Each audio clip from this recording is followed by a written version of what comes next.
Handsome Hockey Podcast. Handsome Hockey Podcast. Handsome Hockey Podcast. Handsome Hockey Podcast. Handsome Hockey Podcast. Handsome Hockey Podcast. Handsome Hockey Podcast. Handsome Hockey Podcast.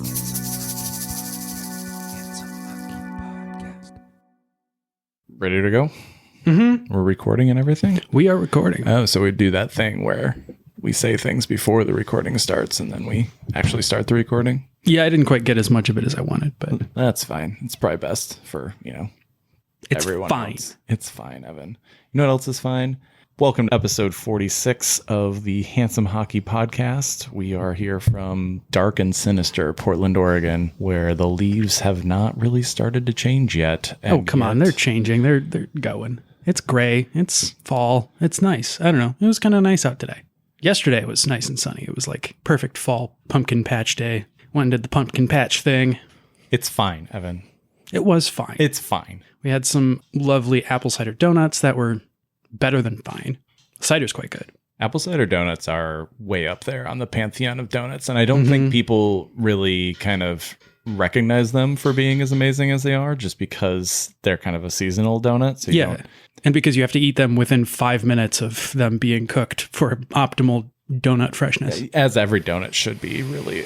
I think apple cider donuts are like on the opposite side of the fall cuisine of pumpkin beer.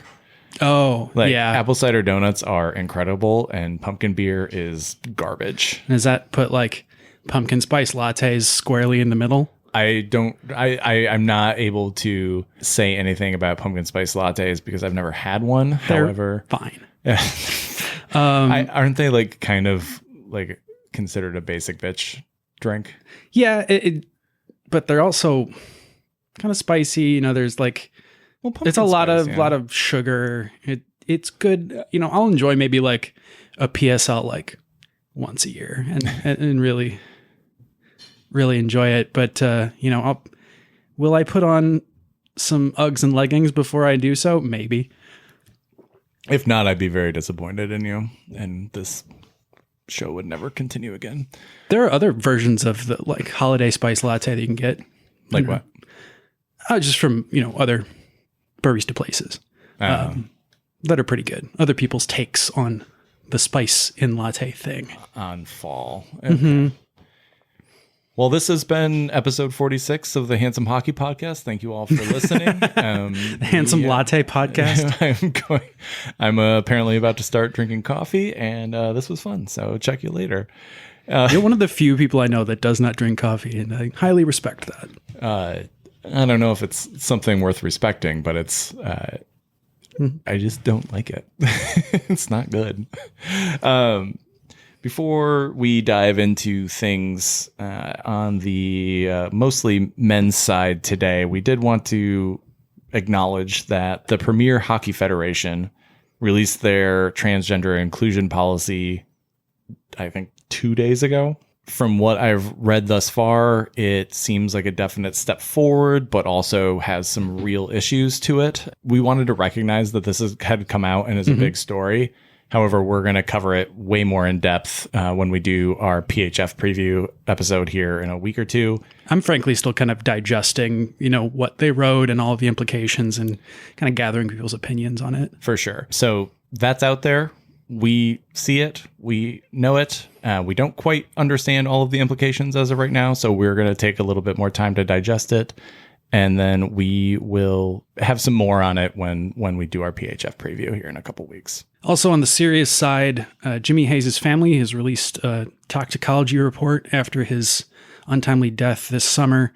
And turns out there was cocaine and fentanyl found in his system. From reports from the family, he was dealing very toughly with some injuries and with some pain management issues. And, he unfortunately joins the ranks of current and former hockey players and Americans that have been afflicted by painkiller addiction and its dire consequences.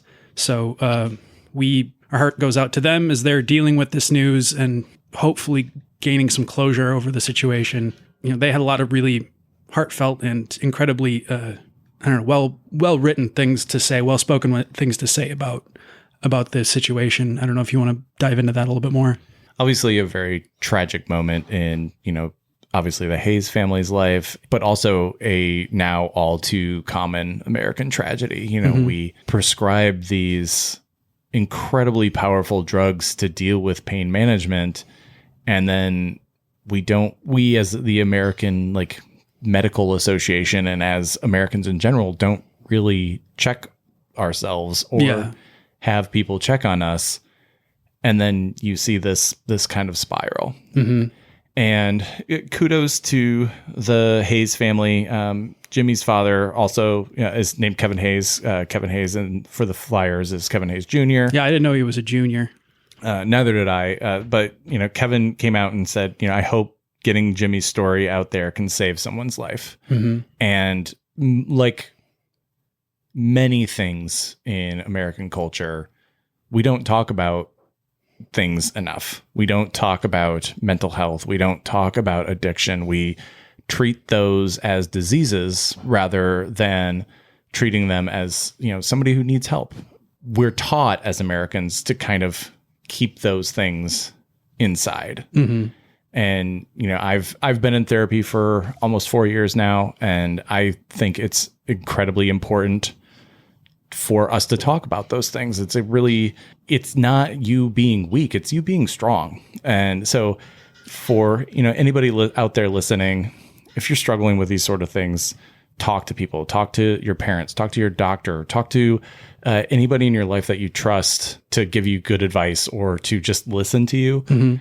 Because we all need to talk more about these things. It's paramount that we come together as a society and be there for one another, as opposed to people suffering silently by themselves, in their own heads and in their own houses. We need to just be more open about our troubles so that we can work through them together. Well said. There are some people that are struggling slightly alone that we maybe don't agree with, and that would be the final four unvaxxed players in the National Hockey League. According to Gary Bettman, we are down to 4. We're 98% there, 99% there. I don't even know what the percentage is represented, but it's Tyler Bertuzzi, Josh Archibald, Mackenzie Blackwood, and Zach Rinaldo. Zach Rinaldo, who is kind of an NHL player, but he's technically on an NHL team. And Josh Archibald, who isn't playing in the NHL for the foreseeable future because he has myocarditis as a result of getting COVID. Slow clap. Yeah, so we hope that all 4 of these people can figure out different and better decisions to make. But in the meantime, Tyler Bertuzzi is kind of rubbing it in our faces and having huge games here while he can play and not, be shut down by Canada. My first thought was that, man, he is flying around the ice. The 5G in Joe Louis Arena must be slow. I've said this multiple times. Tyler Bertuzzi is a hell of a hockey player. I don't exactly know how or why, but he's a hell of a hockey player. But he, is amongst a group of 4 people who are making incredibly selfish decisions that are hurting the United States and the world at large. Oh, in Josh Archibald's case, themselves. Yeah.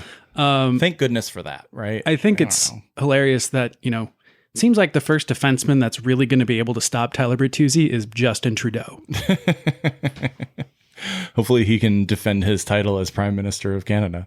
I was recently back in Michigan visiting the folks, and my wife and I, we went into a grocery store, and it was relatively busy. And there, including us, there were 5 people in the entire store wearing masks. Yeah. And so there is a large swath of both America and Canada that don't seem to care. And, fortunately, 99.8% or whatever it is of players in the NHL decided that, they at least cared enough to get a shot so they could get paid. And we have, 4 people who are out there going full Cole Beasley. I'm waiting for Tyler Bertuzzi's rap to come out. Or Kyrie Irving. I mean, Cole Beasley, I think at this point, he's off to the side. Kyrie Irving is taking front and center, athlete who very publicly won't get a shot and also thinks the earth is flat, even though they are in a plane more than your average American. Can't see a horizon beyond the clouds. Yeah, I don't want to dive into Kyrie Irving's thing. I haven't read into it much other than just knowing what the situation is. Yeah, like ESPN is getting such a leg up from hockey and also just putting Kyrie Irving's Instagram like rants on national TV. You know, Is that responsible? I mean, CNN effectively got Donald Trump elected, so This is true. So This no, is it's true. not responsible, actually. I think we've gotten to a point where most rational folks understand that the only way to get out of this is to get vaccinated and to remain safe. Mm-hmm. I'm of the opinion that we're probably going to spend the rest of our lives getting a COVID vaccine every year, just like a flu shot. Right. Booster life. Yeah. And that sucks. That really sucks. But it sucks even more when there are people out there who refuse to, suspend their misinformed beliefs for like 2 seconds just to help the greater good. And, this isn't a personal freedoms or personal choice thing. This is a public health crisis. And until we're all kind of moving together, we're not going to get out of it. So yeah, I'll leave it at that. So like an anti-vaxxer blog, we're going to follow the money. We have several big contract developments and, kind of loose ends that got tied up right at the end of this off season. Right. Like Brady Tkachuk signs 7 years, $8.2 million, maybe like 5 minutes before they took the ice. He's still not even practiced and playing with the team yet, but signed a big contract, longer term than I thought they was going to go for. Same. Sounds like Melnick called Pierre Dorian and just said, "Get it done." And Pierre Dorian said, "Okay, we'll get it done." And he opened up the pocketbooks and made Brady Tkachuk a very rich man. And deservedly so for Brady. It's a bummer that he is now locked in Ottawa for the next 7 years. Hopefully, the thing about that contract is as the cap goes up and theoretically Brady becomes a better player, that contract's going to be really nice in a couple of years. Yeah, he could very easily be outplaying that contract and maybe be tradable at that point if he wants to get out. Does he have a no move in it? Would you ask for a no move with Ottawa? Probably not. Maybe more of like a please move clause. He has a no movement clause the last 3 years. Okay. So that offers him some protection in case he wants to get traded to, or they want to trade him to a team that sucks. So, Buffalo will still be bad. So, league leading Buffalo Sabres. yeah. Mind you. Maybe I shouldn't talk shit. I don't know. I mean, I'm just going to enjoy it. Also signing James Neal, who had a really good preseason. He had a ridiculous preseason. He was up there in points of all players for the preseason. Well, he got himself a deal this year. He doesn't need to get paid much because he's still getting paid by Calgary, but or is he getting paid by Edmonton? Somebody's paying him. It might actually be two teams. Yeah. Well, whomever is paying him, he doesn't need a lucrative deal this year. Who does James Neal work for? I think the contract was maybe signed by Calgary and then they traded him to Edmonton, didn't retain anything. Yes. Edmonton's paying him for the next 4 years. They're paying him about $2 million a year. So kudos, I guess. It's not Rick DiPietro money, but or Rick DiPietro length. Kudos to James Neal. Obviously, his time north of the border didn't go very well after he had that great year in Vegas. He had some stretches of putting in a whole ton of goals, but it was just based on ridiculous shooting percentages, and it never really kind of sustained himself. But he was there was a month at the beginning of last season when he was on fire. Yeah, where that Lucic James Neal trade looked like just like banana sandwich, great trade, and then all of a sudden it was just not again. He's an older guy now. He's nearing the end of his career. He's 34. Get yourself a little bit more cash in the bank and then ride off into the sunset. Hopefully he has a good year. Yeah, I mean, if he performs the way he's been doing and St. Louis keeps this up, like, he could be playing in the playoffs again. We'll see. Yep. And then the defensive market keeps on getting adjusted and readjusted. Matthias Ekholm signed a 4-year, $6.25 million deal to stay in Nashville. There was a lot of talk that he was going to get traded last year at the deadline. Obviously, famously, Nashville decided, no, we're not trading anybody, and then got bounced in the first round of the playoffs. Ryan Pulock scored. He did score himself a contract. He scored himself a contract, 8 by 6.15 to probably finish his career as an Islander until Lou Lamoriello, fires him for growing a goatee. Those are both very nice values, at least I think on so. paper. The Ekholm contract especially, he's I think 32 or 31, so that 4-year deal kind of gets him to 35. Defensemen tend to age a little bit better than forwards, and he's a very solid second pairing, if not first pairing defenseman. He's a very solid second pairing defenseman, probably like could fill in on your first pairing in a pinch. The star contract, however, was the one signed by Charlie McAvoy, the richest contract in Boston Bruins history, 8 by 9.5.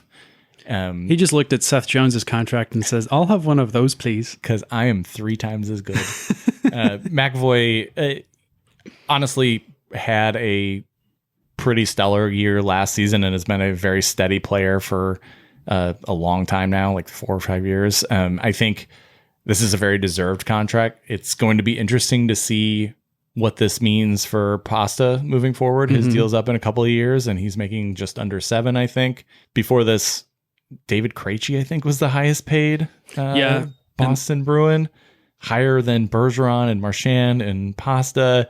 So this resets kind of the expectations for stars in Boston. Yeah, Pasta's probably due a raise in his next contract whenever that happens, so he can buy some more sweet shades. Between him and Patrick Laine, they are stylish. Yeah, and don't forget McAvoy's gold chains. Oh, yeah. Now he can have like a 4th or 5th. He's effectively going to be Mr. T by the end of this season. With that, hockey's back. Yeah, we had opening night. Goodness. I'm so glad. It's been great. It's like a warm embrace. It's been a great week of hockey. Like, I don't even mind that my fantasy team kind of sucks. I'm just thrilled that I have sat down and watched hockey, real, like live regular season hockey for 5 days now. Yeah, I don't even mind that my nominal fandom team sucks. I'm just too fixated on hockey being back and getting to enjoy all of the random little storylines and we've seen some really awesome games so far. We have a new team. Like, I've been, they're officially real now. Yeah, they are very real. They started on the road in Vegas, and Vegas apparently does this awesome light show. So people were wondering, okay, what are they going to do? Are they going to have a knight come out and like stab the fish or something, or the Kraken? And they did have a big scary Kraken on the ice, and then like a knight logo came in, like, I don't know, kind of microwaved it like the Chronicles of Riddick walking out into the sunlight kills you. For a podcast that hasn't been around more than a year yet, we have multiple Chronicles of Riddick. It's an underrated good fucking movie. Really cool of Vegas to kind of introduce the Kraken in that way. The show was really cool, as only Vegas can really do. They had tons of Kraken fans there. It was a really well done welcome to the league, even if you had to start on away ice. because your stadium is not quite ready yet. The Kraken ended up getting their first win as a team over Nashville a couple nights later. Kudos to them. They've actually looked really solid. They also had their first fan brawl in the stands of the Nashville stadium. If there's a place Nashville would be in like my top 5 places to expect that to happen. So kudos. Like they're really taking this National Hockey League thing seriously. I am so appreciative of them. We are, as Rob once titled us, the soy boy Pacific Northwest Libcuck podcast. So, Seattle is kind of our spirit animal in that way. And so it's good to see them getting rowdy elsewhere in the country. Good for them. Also making notes, the Lightning played on opening night and raised their banner and then got trounced by the Penguins, who scored 3 empty net goals. Yeah, the Penguins look pretty good and also just beat the pants off of the Lightning at home. And don't have Crosby or Malkin, so that's kind of scary. They're getting scoring from everywhere right now. Yeah. They have Brian Boyle. They brought back, he was out of hockey last year, and he opened the scoring for them as, gigantic Brian Boyle. It's great to see him back. He's a class act and a guy who you can always see on the ice because he's a head larger than everybody. Zdeno Chara says, "Hold my beer." That's true. He's one of the few guys that is the size of Zdeno Chara. But yeah, really cool to see him back in the league and looks like he's going to have a productive year. Speaking of productive years, Buffalo has been mathematically eliminated from playoff contention. Just kidding. Speaking of productive years, Jack Hughes is going to have one after looking like the second coming of Patrick Kane out the gate. He's got the puck on a string. He can stick handle through a phone booth, and he did so to ice the Blackhawks in their overtime loss to the Devils. Devils look pretty good. I know it was just like one episode ago, but I fucking told you so. I told all y'all. No, it's. I've watched probably only about 15 minutes of Devils games this year. I've just been like flipping through games like a kid in a candy store, like putting his mouth on every case. And so I watched a little bit of the Devils, and they're fast, they're young, they're exciting, and they've got 2 goalies who are good, only one of which can go to Canada. But you have your American goalie and your Canadian goalie. Yeah. No, they're not from those countries. That's where they can play. So it'll be really cool to watch them going forward. I definitely want to spend some more time watching them play.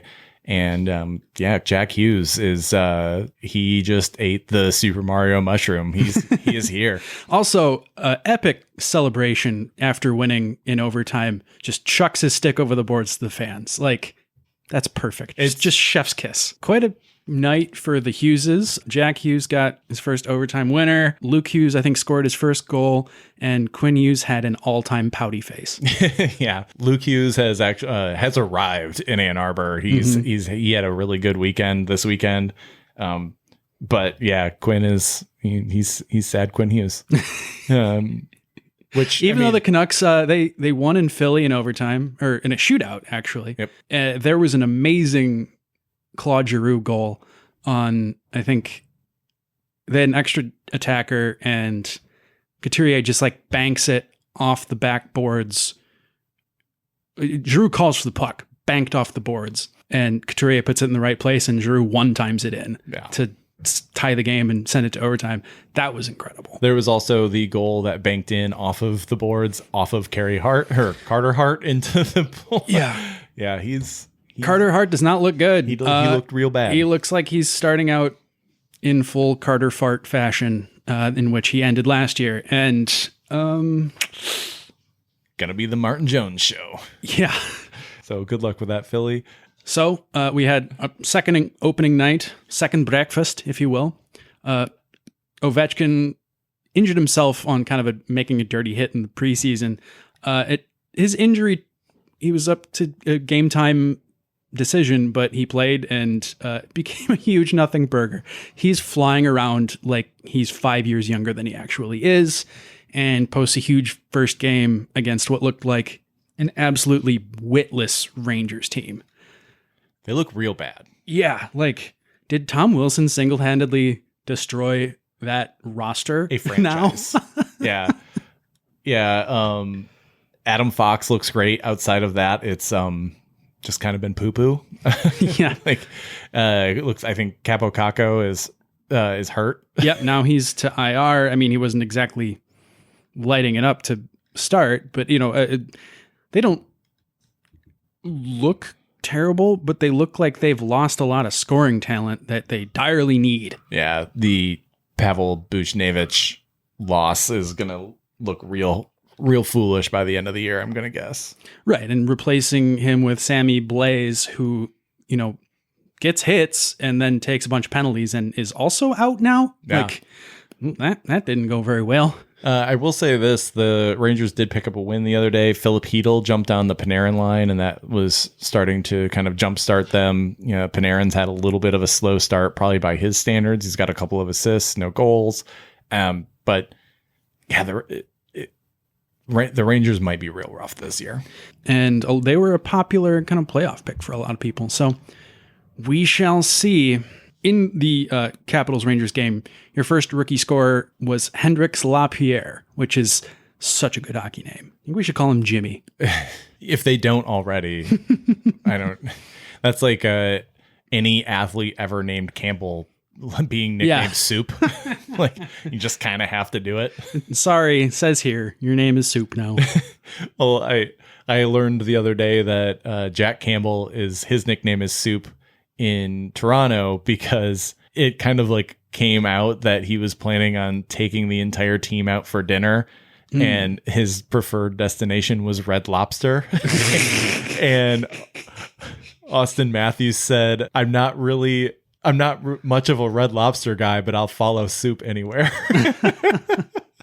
And then all the Midwest girls said, I will also follow Soup anywhere. It's October. I want them biscuits.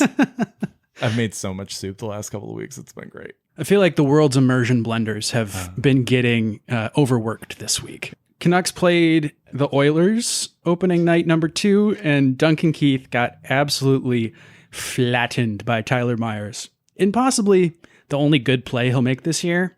And apparently he said to him, that was for Daniel, which is a reference to a dirty hit Duncan Keith made on Daniel Sedin 9 years ago to knock the Canucks captain out of that playoff effort, and he was suspended for several games. And I got especially screwed because I had both of them in fantasy hockey. And which is what really matters. Yeah. But that is max pettiness, and I'm also sort of here for it. Daniel Sedin has gone into the front office of the Canucks now, so he's around. So this maybe is just a very creative way to suck up to your boss. He doesn't need to suck up. He has a totally untradeable contract. He's not going anywhere. Yeah, and he immediately just looked super lost defensively. That's the Tyler Myers show. He's a gigantic human. He can make some amazing flattening hits, and then he can just look like Eric Gustafsson. Yeah, the Oilers did their job, beat the Canucks. The Canucks made more dumb roster moves. Then they get rid of Travis Hamonic, who they'd just dumped roster money into. Höglander is not seeing as much time in the kind of skilled power play position that he should. Yeah, Canucks are going to have a rough year this year, but maybe buoyed by the fact that the rest of the Pacific is going to be so rough. Yeah, they might make the playoffs based off of how shitty their division is. But Thatcher Demko is going to be a busy, busy boy. He's really good. He is very good. He is everything that they've needed him to be. And you can talk a lot of shit about Jim Benning, but maybe that's one thing that he has gotten right, is goaltender. Well, I mean, Markstrom had a rough year up in Calgary last year, but it will probably rebound, I would think, because he's a good goalie too. But yeah, Demko looks to be super legit.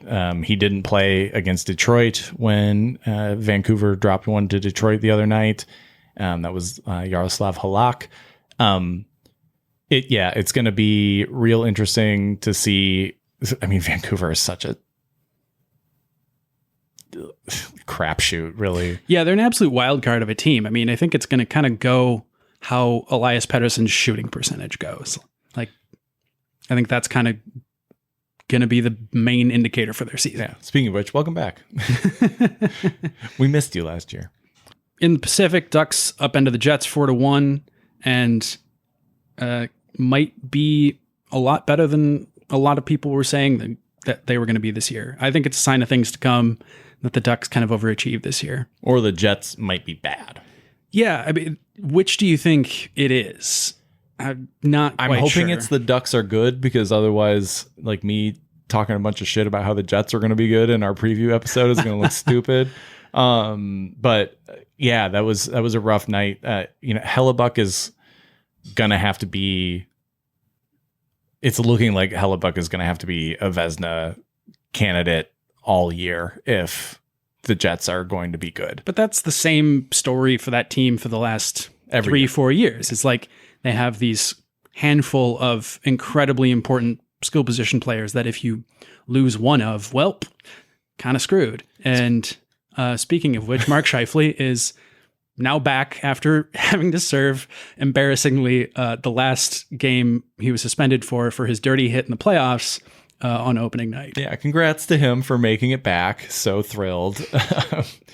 In the meantime, he did some pretty funny advertisements. But so the Blackhawks have really stumbled out of the gate. They've opened 0-2-1 in 3 home openers for various teams. Like, that's got to be hard, to basically be the homecoming masters, like doing home openers for everybody. We used to have to do that with my really shitty high school football team. Like, we were just booked to do like 7 homecomings a year because everyone knew that we were going to get rolled. And so we were like the MAC school getting paid $100,000 to play the much larger schools. But Colorado dominated the Blackhawks. And I wrote this question before the Blackhawks had subsequently played 2 shitty games, but like, is this the Blackhawks being bad or Colorado just being really, really good? And the answer seems to be both. Colorado's real shorthanded right now too. They've got, I think, 3 players out with COVID complications, and Devon Taves is hurt. So including Nathan McKinnon not being able to play. But they have so much depth. Like, they so good. One of those players out with COVID, I don't think he actually has it, so he's looking to return pretty quickly, is Jack Johnson, who no one actually knew was on Colorado until he scored their opening goal against the Blackhawks and then looked like a young Jack Johnson the rest of the game. Like, where did that come from? That was real weird. Yeah. I'm going to leave it at that. That was real weird. But he was serving up some banana pancakes all game long. And also Darcy Kemper looked very, very good. Like, if he can keep this up and be durable, he will be maybe even better than Grubauer was. I think he's a better goalie than Grubauer. He just hasn't been healthy and he's played for a shit team, whereas Grubauer has always been on a good team. We'll see how Grubauer does in Seattle this year. I mean, we'll see how good Seattle is. But yeah, I think Darcy Kemper was kind of an upgrade. Yeah, Seattle being one of those other real wild card teams in the West that we just don't quite know yet what to expect from. Also in this game between Colorado and the Blackhawks, Bowen Byram got his first NHL goal, which is awesome. He looks like he's going to really take a step this year, and thank God, because he's on my fantasy team. But someone tweeted out this hilarious story from when he was in juniors. He was, a young guy on the team, and then like an old veteran on the team was, I don't know, sort of giving him shit for something. And his chirp was, in 3 years, you're going to be working 9 to 5, and I'm going to be making 925, which is the rookie minimum salary in the NHL or rookie max salary in the NHL. Yeah. And like, that's the perfect chirp. I'm sorry. Yeah. Like, it just beautiful. Did his agent write that for him or something? Like, he had it written on his hand in pen. Yeah, I know. And it was like looking at his hand while he said it. It was like, really, in 3 years, I will be working. You'll be working 9 to 5. And everybody's like, I think that was good. In this essay, I will. But he's going to be very, very good. And looks like he's going to be fun to watch this year, especially taking some steps while some of their other defensemen are out or injured. Tormon. We got Tormon. Toronto, Montreal played played to open the season for both teams. Drouin scored first in his first game back from a mental health break, which he openly discussed in the media. And it was really, really powerful. Like, you know, what we were getting at earlier, like this is a good example of hockey media kind of stepping into the mental health space, and just reminded me that I really want a mental health break myself. That should be built into like any job. Yeah. I maintain that architecture school should have come with mandatory counseling. We also saw the NHL launch on 2 new broadcast platforms on ESPN and TNT, both kind of putting their own spin on their coverage. You know, ESPN had kind of held on to a couple of their old hockey folks. They've got Linda Cohn, and Buchagras is kind of the big holdover from the like ESPN Tonight era. Linda Cohn and Buchagras are like the ones that really like were around.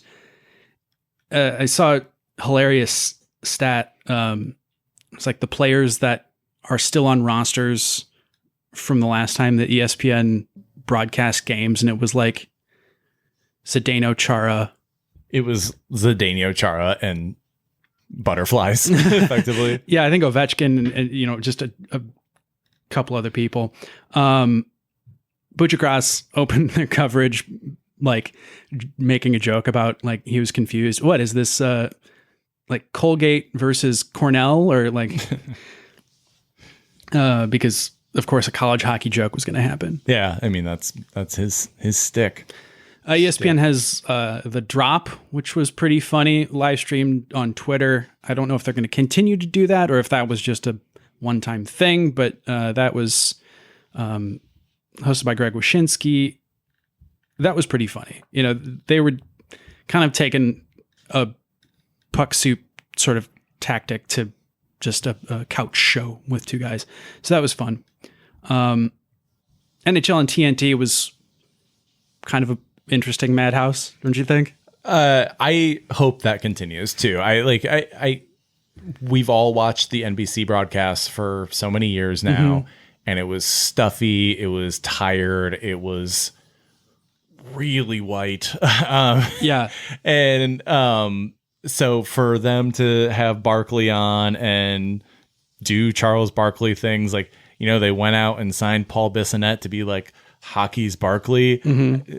Well, we also have Barkley. And so, like, yeah, that was a good move. Like, yeah. Like he is hilarious in all situations. So it was a great ploy by them, or a strong move by them. Yeah. And Bissonnette, I think, seemed pretty good out the gate. Like he kind of was that, you know, relief valve of humor, but also he knows his shit about hockey. And so he was always good on Coyotes broadcasts. Right. Liam McHugh seems like he's having fun again. Like, I feel very good for him. Thank God for that. That dude looked mostly dead the last 2 years at NBC. Well, you would too if you had to look at Mike Babcock and Jeremy Roenick and everybody else. Yeah. Yeah. It was a disaster over there. So, any sort of early takeaways from the overall first week we've had? For like the hometown homer thing, the Red Wings are fun to watch. They're not going to be that good, but they are fun. Yeah. Seider looks like he's as advertised. He looks like a prick, and I love it. At one point, there had been a skirmish versus the Bolts, and afterwards, Hedman was just kind of skating with the puck back towards the bench, and like Seider came by and took the puck from him and slashed him on the shins, and like Hedman came after him, and I was like, I am going to love you. But I think Philly looks awful. They look real bad. It's only one game, so obviously that can change. It's only been one game, so anything can happen, but that one game was real bad. We've got a long way to go, though. It's kind of hard to take away anything too much after this past week, but you know, we'll keep following it and see where it goes. Yeah, I mean, Pittsburgh looks really good out of the gate. Carolina looks about as expected. You know, both have 2 wins so far. Columbus surprisingly has 2 wins. Patrick Laine drained a overtime winner the other day, and also while looking like a Bond villain in his walk-up attire to the rink. Hopefully this like Patrick Laine dressing up in stunner shades from like 1987 is him returning to having fun playing hockey, because he was miserable last year. That's the vibe I got. Yeah. And if he's scoring and looking like that, that's peak Patrick Laine, and that's exactly what we're rooting for. Go him. Buffalo has 2 wins out the gate. They are your first place team in the NHL. Yeah, well, technically Pittsburgh is first, but they've played 1 more game and just have another point. But yeah, Rasmus Dahlin looks good. Looks like he's taken some steps. Like he's had some sweet dangles so far. They're tied in the East with Toronto, Tampa, and Florida. I did see that Middlestat and Henry Jokiharju are both expected to be out for a little bit of time, so that could maybe put a damper on some things. But yeah, cool. Yeah, that'll hurt. But hopefully that just gives some of the other kids from that kindergarten some more time to, learn the game and excel. Yeah, bump Dylan Cousins up a couple of lines and give him a shot. Yeah, any sort of joy we can see out of Buffalo this year is a net positive. I'm going to feel real bad if Buffalo finishes ahead of Chicago. Like that'd be rough. Like Chicago's playing badly enough that people are going to get fired. No. Remember, Seth Jones is going to win the Norris this year. You said that. Was I serious though? Holding your feet to the fire. Good man. And then Minnesota is your early leader out west. I don't know, kind of as we would expect. Edmonton, Seattle, and up top in the Pacific. Like that's without Kaprizov scoring any goals yet. So he's got a couple assists, but hasn't tallied a goal yet. So there's obviously room for growth there in Minnesota. But yeah, Kevin Fiala looking really sharp though out the gate. Yeah, again, it's very early. We're like 3 games in for some teams and one game in for others. So we'll keep checking back in with the rowdiness of the NHL as we move along. But wait, we'll keep watching hockey? What? Oh yeah, that's basically all I watch now. We keep doing this. Yeah. How much longer do we have to do this podcast for? Like 3-4 weeks. But yeah, hockey has also given us some interesting moments. Dylan Larkin was suspended for 1 game for punching Matthew Joseph in the face with his glove on. That's some good captaincy right there. On captain night, where there were, I think, 9 previous Red Wing captains in attendance to like honor him because they couldn't really last year. Oh, I was thinking like spiced rum special. Yeah, well, he scored his goal. Oh, okay. He scored a goal, the opening goal of the season, and then promptly was cross-checked, which should have been an illegal cross-check. And the NHL is like, oh, we're going to police cross-checks. And then there were 2 really horrific ones in that game that didn't get called. Yeah, that's maybe like the actual bottom of the standings is the NHL's assertion that they were going to police cross-checks heavily this year. Like, there's so many cross-checks still going uncalled. A blatant cross-check was just called like interference. Like, no, call that the penalty. If you're going to make that penalty a point of emphasis, just call it. I did read somewhere that the NHL has lost some really veteran referees in the last couple of years. Mm-hmm. So they're breaking in a lot of new-ish people. Hopefully that's a good thing, especially when it comes to calling penalties in the playoffs. But yeah, the early returns on the cross-checking calls are not good. In other officiating news, the AHL had their first female referee for a game this year, starting the season. Katie Guay is the newest official for the AHL, the first female ever to referee a game in that league. And she's one of the ones that we've talked about previously, the sort of core group of female officials that has been working their way up and more into men's professional hockey. So we're super happy to see her make it to the AHL, and hopefully this is just a stepping stone to the NHL. Toronto, due to their salary cap issues and an injury to Peter Mrazek. This is my surprise face. Yeah, we are shocked.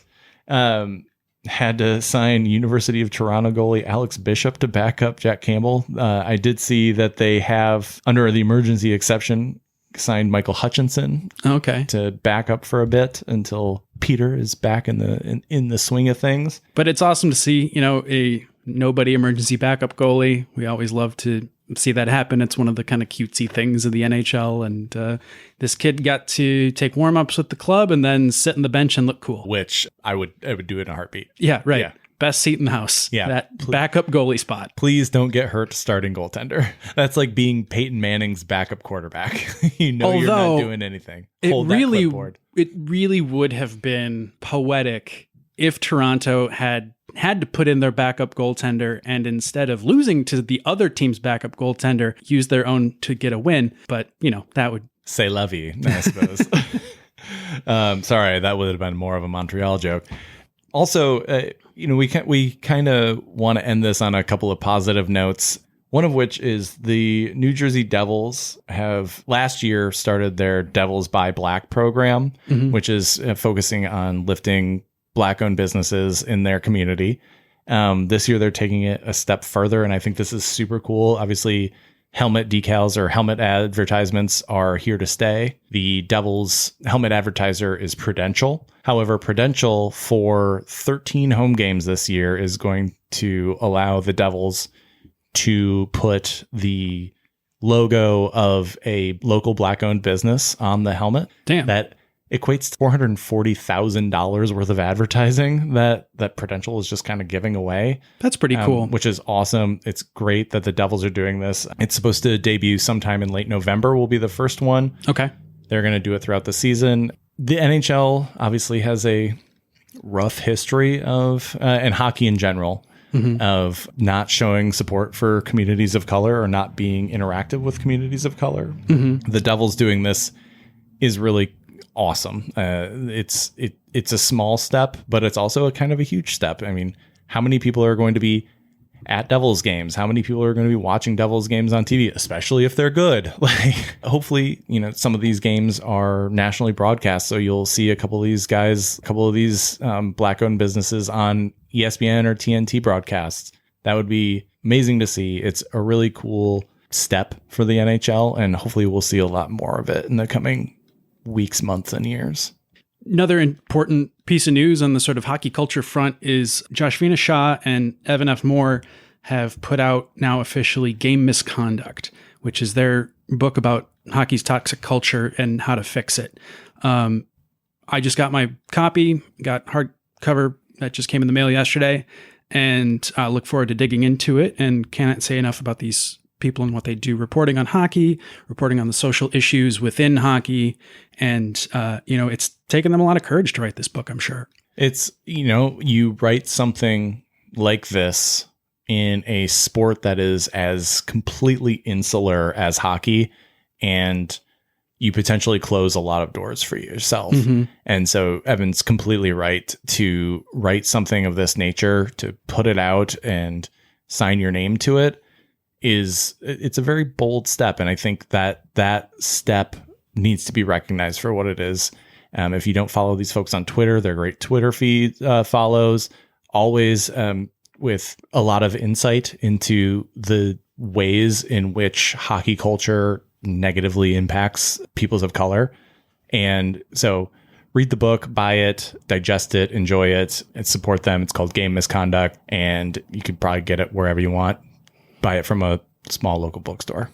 And then our last piece of feel-good news, Hank is back. Henrik Lundqvist. He is signed with the Rangers to be a TV analyst and was spotted on the street looking like he was in a fashion blog or a Men's Health magazine cover, walking into his first day in the Rangers, just with his beautiful bespoke attire and just a great smile on his face. And we're super happy that he's going to be in media and a part of our hockey lives for the foreseeable future. Yes, that is super cool. Evan misspoke because he didn't read the thing that I added to the script in my mind. So apologies to him. Also, watching the Red Wings broadcast for the game against the Bolts the other day, and Manon Rheaume is on the coverage team for the Red Wings now. It's weird that they have 2 goalies on their coverage team now. They know how to read the game. Yeah, they join Chris Osgood on their pregame and intermission team. She apparently lives in the Detroit area, does a lot of stuff with youth hockey in the cool. area, and they asked her to be a part of their coverage team this year. This is awesome. I saw a tweet the other day, and it was, holy fuck, that's Manon Rheaume. And yes, it is. And she was excellent, had some really great insights into the game, spoke French with Mickey Redman. Oh, really? And it's so great to see these types of voices being heard in hockey, especially, seeing women in the men's game, which ultimately hopefully opens up more doors for women, both on TV, the game itself, and, in upper management of these NHL teams. And so it's just really cool to see the Red Wings take that step. Yeah. The only curious thing is 2 goalies on a broadcast. I bet neither one of them could tell you what goalie interference actually is to the NHL. No one knows. No one knows. It's like pass interference in the NFL. What is it? Well, depends on what day, minute, and hour you're on. And also if it's against the Lions. All right. One final note before we sign off here. This episode will be our 46th episode, and it will carry us over the 1,000 listen mark. We have hit that mark far faster than either Evan or I could have possibly imagined. Yeah, it's been amazing. It's been an amazing ride so far, and I can't believe we're hitting 1,000 listens after not even putting out episodes for a year. So, yeah, so thank you, everybody. And we say that every week. We really mean it. It's awesome to just see that number. It's it's not a popularity contest on our, it tells us that we're reaching people. Yeah. It's really nice to be able to share our weird, takes on hockey with everybody. And occasionally some people have talked to me about the podcast that they listen to in person. That's super fun and really helps make this, worthwhile. And thank you for coming on this adventure with us. And we hope it keeps taking us to really interesting places. Yeah, we've started to get real feedback from people who listen, and that's also another thing that I never really anticipated seeing. And so thank you so much from both of us for everything. We enjoy it a lot, and we want to keep doing it. And if you're enjoying it, that's awesome too. So that's it for this week. If you want to interact with us like a couple of our fans have thus far, you can find us all over that stupid thing known as the internet at handsomehockey.com is our website, Handsome Hockey Podcast on Instagram, at Handsome Hockey on Twitter, or handsomehockeypod@gmail.com if you want to email us. If you are a late millennial and still use email, that's how you get to us. And then finally, you can follow us on the Handsome Hockey Facebook page. And obviously, you're listening to us somewhere, but we're on Spotify, Apple Podcasts, Google Podcasts, Amazon Podcasts, Stitcher, TuneIn, Overcast, Red Circle, and YouTube. And that's our show for the week. Thank you. We should be back to a weekly podcast here with brief intermissions from time to time when one of us is sick or decides to do something with their life. But otherwise, we are back to our full schedule, and we are just thrilled to be here. So take care, everyone. Be safe, get vaccinated, and stay handsome, everybody. Restez beau, tout le monde.